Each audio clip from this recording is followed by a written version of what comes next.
Happy Teacher's Day! Congratulations. Hello everybody, it's Lilia here. I'm a teacher of English living and working in Ukraine, and today's video is going to be all about teaching. It doesn't matter if you're a novice in the world of ELT or whether you have been teaching for a long time, because today I'm going to share with you my 2 top secret tips I have been using throughout my career that have helped me succeed massively in whatever I do that is connected with teaching.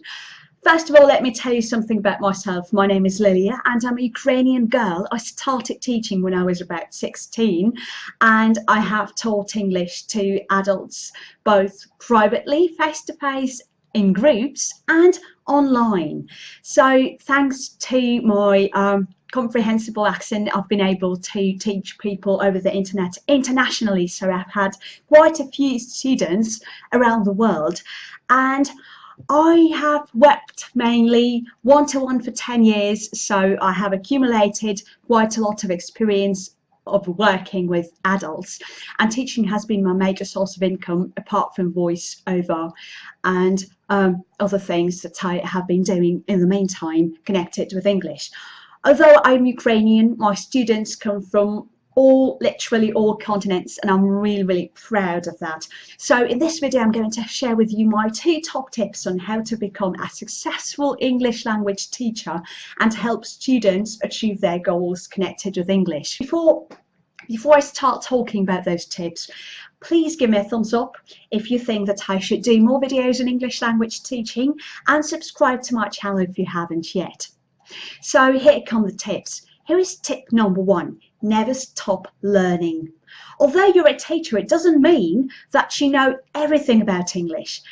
I keep saying to people that any language is a system that keeps building up and developing all the time, which means that there is always something to learn about the language. If you're a non-native English teacher, we tend to have our weakest point, which is about the names of objects. For example, as a non-native English teacher, I've recently learned that this is apparently a rasp, and those are named pliers.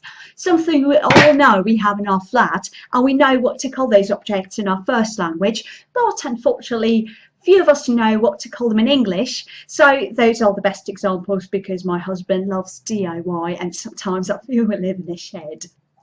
For natives, if any of you are native speakers and you're watching this video, I think that although many native English speakers know how to put their words into phrases logically, sometimes native English teachers tend to lack the knowledge of the English grammar in terms of putting the language down into terms. So I think native speakers might find it useful to learn how the language functions and some teaching techniques. Non-natives tend to do quite a lot of grammar at school and university, especially in the post-Soviet schools and universities.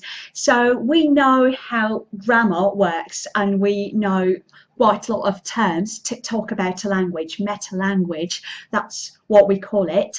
But we have to work on our communication skills a lot, and we have to learn to speak English naturally. So that would have to be the weakest point for many of the non-native English teachers who are watching me right now. So here's what the tip is all about. Define your linguistic strengths and weaknesses and work on your weaknesses. All right, sticking to your strengths when you're teaching a student, while working on your weaknesses, finding out the new language that keeps coming and enriching the English language from all corners of the globe. Make sure you keep on track and you stay tuned with the latest innovations happening in the world of the English language. Learn freshly coined words and expressions, everything that might help your learners learn the new type of language that people speak right now. So here comes tip number 2, and it's very important. I can't emphasize it enough, and it has something to do with psychology really. Don't measure people's intelligence based on their English level. I can't emphasize this enough. So I bear in mind one thing. I remember all the time when I meet a new student that the only difference between myself and the learner is the fact that I know more words and expressions, and I know how the language functions, and I can express myself in a more fluent way when compared with the learner. It doesn't mean that I'm a better person, or it doesn't really mean that the learner is a worse person or a less clever or bright person than I am. No, it just means that I know English because I can speak English, I'm a language teacher, and the learner can't. That's the difference. One thing you can do about it is start noticing what new things your learner knows that you don't. Learn from your students, in other words. So, for example, there are 2 relevant things that I have learned from our students this week. So if you can't afford high street skincare products, one thing you can do is just select skincare products, meaning face creams and moisturizers and things like that, that contain fewer chemical ingredients, because that is somewhat helpful and healthier for your skin. And generally, yeah, so that's one thing I learned. And here's another thing that I've learned from a learner this week. You should never dispose of gelatin containing products, but just pouring them into the drainage system. So don't just pour them into the sink, because that might damage the pipes. A life hack.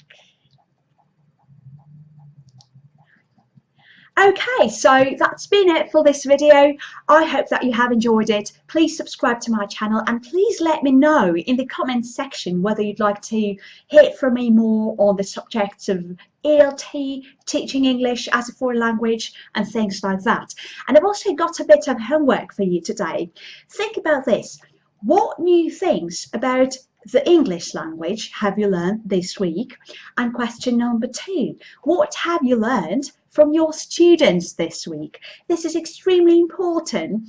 Feel free to share your ideas with me in the comment section down below, and also subscribe to my channel and click on the thumbs up button under this video to let me know that you have been enjoying it so far, and I'll keep posting more stuff for you to learn from.